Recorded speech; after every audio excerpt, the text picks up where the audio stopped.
being challenged. Okay? Guys, we should have kept him on a little bit.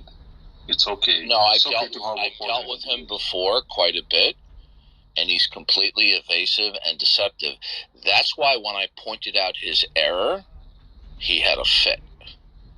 Okay? So that I've heard your arguments before, and I don't know if it's gonna go well between you and me. Well, as long as you act like an adult, things will go well. All right, I'll be cordial. I'll be respectful. Okay, so why are you an atheist? Are you willing to listen why I'm an atheist? I just asked you a question, okay? Why are you an atheist? That's the second time I've asked. Okay, because I looked at the text and the text don't make sense. Okay, whatever text that you're referring to, it doesn't follow from that because it doesn't make sense to you that what is fundamental to all facts is not an eternal mind that we call God. What you've just said is what we call a non sequitur. Okay? It may be a non sequitur, yes. Did you? No, it's not. It could be. It is a non sequitur. It doesn't follow because something doesn't make sense to you that there's no God. So you're saying my mind is feeble, but God exists, so I'm not capable of. I'm still waiting for you to give me a rational basis why there is no eternal creator God. I will give you that as soon as you tell me which God you're referring to. Okay, did everybody hear that? What you just did is the classic bait and switch. Do you know what bait and switch is? Yeah. Okay, you just did bait and switch. And all the time. 50 to 70% of the time, atheists deploy bait and switch when they don't want to answer the question. If we were discussing whether or not ice cream existed, yes, right? And you took the position that ice cream does not exist, and I said, how is it that ice cream does not exist? And you say, well, which flavor are we talking about? That would be a bait and switch. Now, I will ask you for a third time, atheism is the position that there are no gods, or specifically that there is no eternal creator God. Well, I will ask you for the third time, how is it that there is no God? I'm an anti-theist. I'm not an atheist. I disregard any claims of God. So you do believe in God then? I disregard any claims of God, and I don't think we should obey any God. Okay, so are you claiming neutrality toward God? No, I'm not claiming neutrality. Okay, then is it your position that God exists? Nope. Is it your position that God does not exist? The claims that everybody claims. Is it your position that God does not exist? Can I answer? I'm waiting for an answer. Every claim of God is superfluous. Okay, I will ask the question again. If you, I'm going to cut you off. I'm okay if you cut me off. Is it your position? See, I said at the outset, if you conduct yourself like an adult, then we will get along fine, but you are not doing so. Now, is it your position that there is no God? Yes, it is my position. Good. What is the rational basis that there is no God?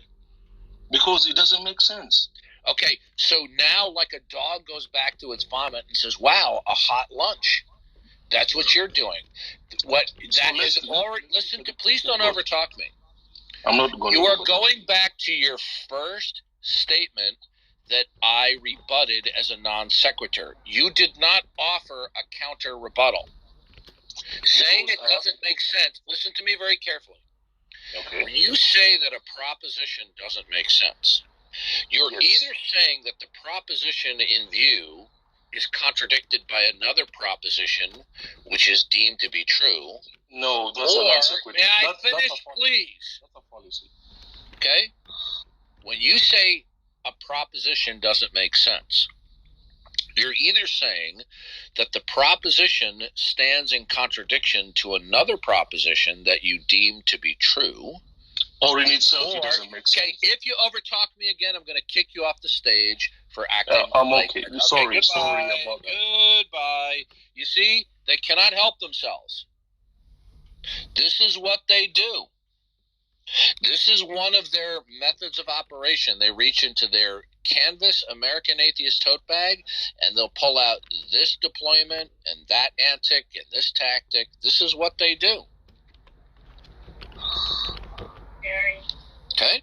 That is what they do.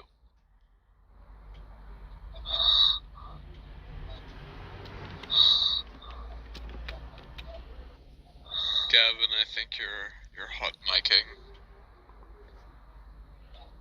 I can hear like a snore. Wait, yeah, thank you for mentioning that. Let's help him out with that privacy.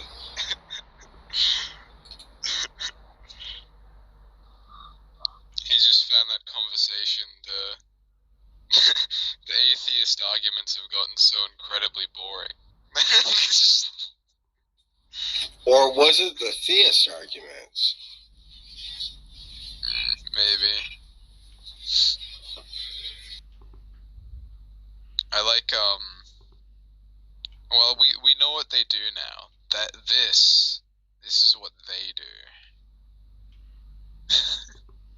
Always found that a funny line. Well, I don't know if I can impersonate Michael Humor, but I would say this is what they do. They use seemings while denying seemings. I don't know what a Michael Humor impression would look like, but it's got a very generic voice. I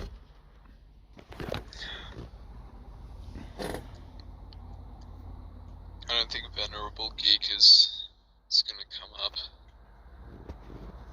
I invited him.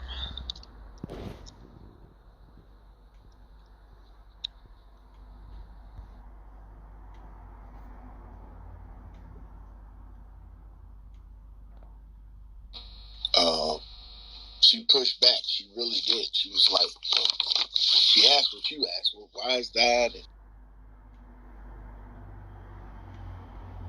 Follower of Christ, suffering is going to come. So you don't need to try to suffer. It's gonna happen. And the promise we have is in the midst of these sufferings and tribulations, we can still have comfort and peace, even in the eye of the storm, because the Holy Spirit.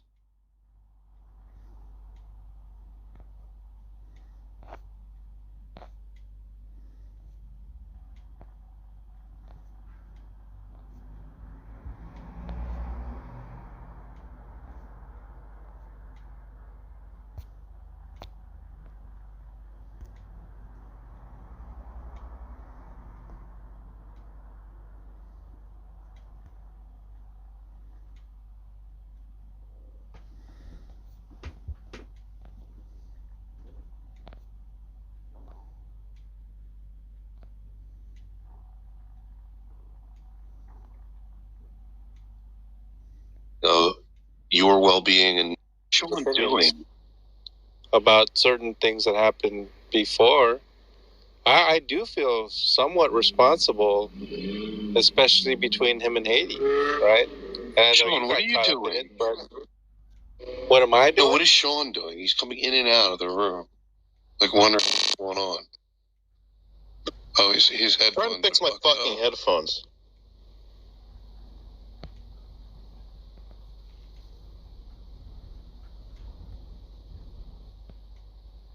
I mean, he's just upset, Daniel. I mean, that's understandable, isn't it?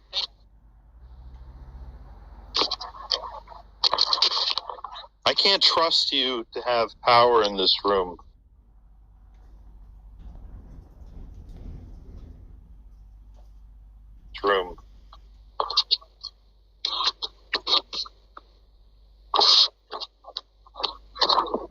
He'll delete the room.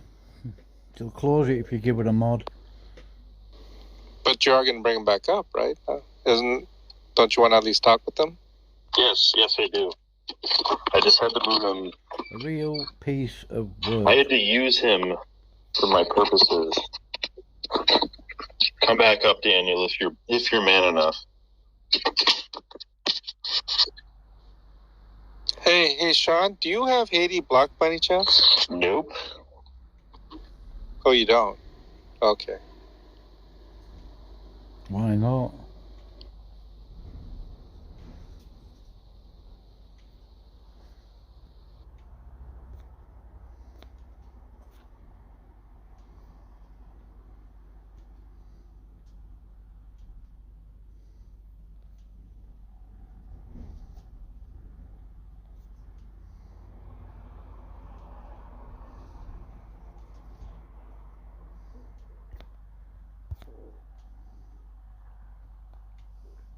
Hey, Phil.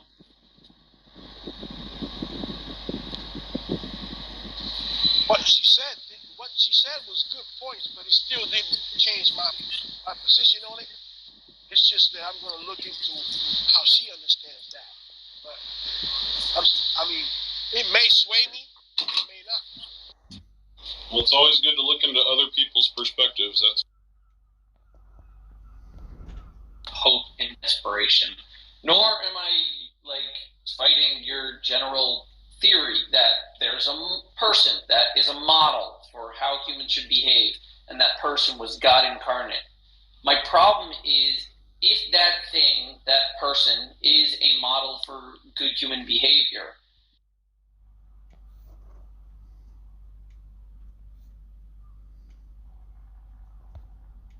Then atheist, now Muslim. Okay.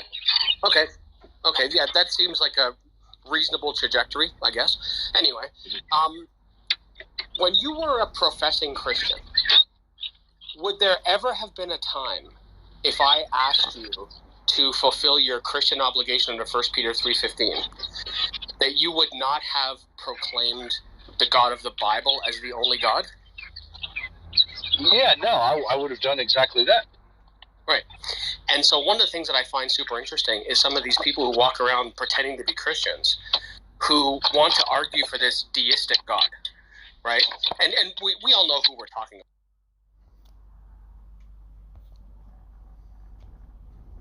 about. In this case, it's I think Michael came in on a conversation where I said something like just vaguely on the side, and we've been